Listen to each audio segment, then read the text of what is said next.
Is Ekta Batra in the green for the markets, but it's cooled off a bit from the top of the trading session. So as we speak, it's 15,062 on the Nifty, a gain of about 100 points on the Nifty, and the Sensex too is up by close to about 360 points. There you can see that's the intraday chart for you. The outperformance which the broader markets have been putting in for the last couple of days appears to have at least paused for now. So while the advanced decline ratio is positive, we've got 1,300 stocks in the green. The Nifty Junior is in the red, so that will come up for you on your screen. It's currently down by close to about 0.3%. The key level from here on to track will be the 20-day moving average on the Nifty, which is 15,019. So let's see whether we can defend that. Hi, Ekta, morning. Hi, Rima. Absolutely. Steady day today despite the volatility that we saw overnight. So good going for the markets. And really the Bank Nifty, which is outperforming at this point in time. A lot of stocks in focus to discuss over the next 60 odd minutes. So we have BPCL, which is in focus, SBI Life, HDFC Life, all of these insurance stocks which are buzzing. And from the broader markets, Indiabulls Housing Finance is seeing some amount of buying. Indico Remedies, which is spiked up around 4 to 5 odd percent. But let's kick off the show with some fundamental opinion then. We have Pankaj Murarka, founder of Renaissance Investment Managers, who joins in on the show to discuss the fundamentals. Pankaj, hi, welcome to the show.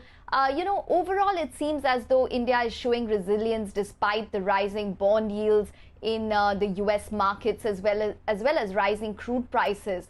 What is your sense in terms of what investors are probably thinking on buying into India on an incremental basis now? Hi, morning, Ekta. I think probably the investment case for India is extremely compelling. Probably India is one of the most exciting growth story if you look at it from a global investor's perspective.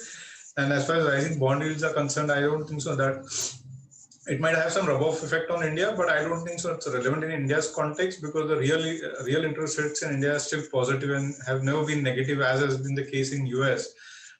Though it might have some impact on flows and that might have some rub-off effect on India. But I think the more compelling growth argument for India is India's growth is going to accelerate, and over the next 2 or 3 years, India probably will have the fastest growth amongst all the major economies or EMs globally. And if you look at it from that context, then I think the India growth story is very compelling, which I don't think so any EM investor can avoid looking at. Have you looked at the recent data coming in from the life insurers? I mean, strong 21% growth in the new business premium, 18% growth in the annual premium. Give us a sense in terms of what you would be buying from that space and how interested you would be in it. So, yeah, obviously after last few months of subdued numbers, the last month numbers have been pretty resilient and pretty strong.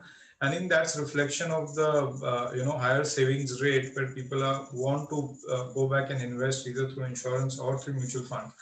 I think some of the leading private sector insurance companies are a great play on savings and protection in India over a medium term to long term. So we like some of the larger names like HDFC Life and SBI Life in that space.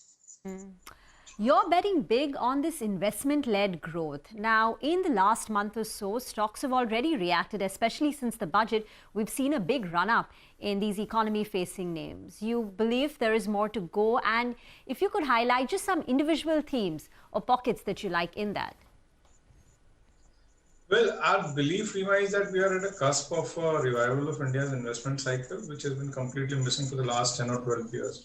We've started seeing initial sparks or initial signs of revival of private sector capex. Our own assessment is that over the last few months, we've already seen announcements of capex of over $20 billion by a handful of private sector companies, and this is just the beginning. Coal India yesterday announced investment plans of $6 billion. And we had ArcelorMittal, which announced a week back $7 billion of greenfield investments. So we think, if you look, this is just the beginning. And if that be the case, then we are very constructive on the capital goods names across the board, be it some of the larger players like Larsen and Toubro, which, intersects across all segments of capital goods and infrastructure, or some of the more niche players, including the likes of Cummins, Thermax, ABB and Siemens, which are a big player on automation in India. And there are many more. And what about hotels? Hotels that was seen as the big reopening theme. That was the big play over there. We've seen COVID cases rise. Would you still look to bet on the hotels theme? Yeah, absolutely. I understand that there's been some spike in COVID infection in the near term, but I think now when vaccination is out there and at the pace at which it's happening, I think probably by second half of this year we should achieve significant vaccination. And as the economy opens up, we believe that we'll see a significant resurgence in travel, tourism, and retail. And hotels is a classic play on that. You know, one theme, Pankaj, which played out quite significantly during the entire pandemic was healthcare. Not only pharmaceuticals, but healthcare, the diagnostic companies, the hospital companies. Do you think that theme will probably play through in the next couple of months, or do you think that they've probably topped out? No, I think they are long-term, very enduring stories, and there is a compelling case for them. The penetration of healthcare, both in terms of medicines and healthcare services, is significantly low in India. If anything, this pandemic has done is it has brought our attention both from the government sector and from the private sector to increase or accelerate our healthcare investments. So I think they are very compelling theme from a slightly more longer-term perspective, but from a near-term perspective, we think in terms of valuation, they're extremely rich. And probably those stocks, given the fact that they have had a phenomenal performance over the last 1 year, they might go into some sort of a consolidation. And also we are betting on a mean reversion, where we think there are a lot of sectors which are related to real economy, which are trading at valuations which are significantly below the index valuations.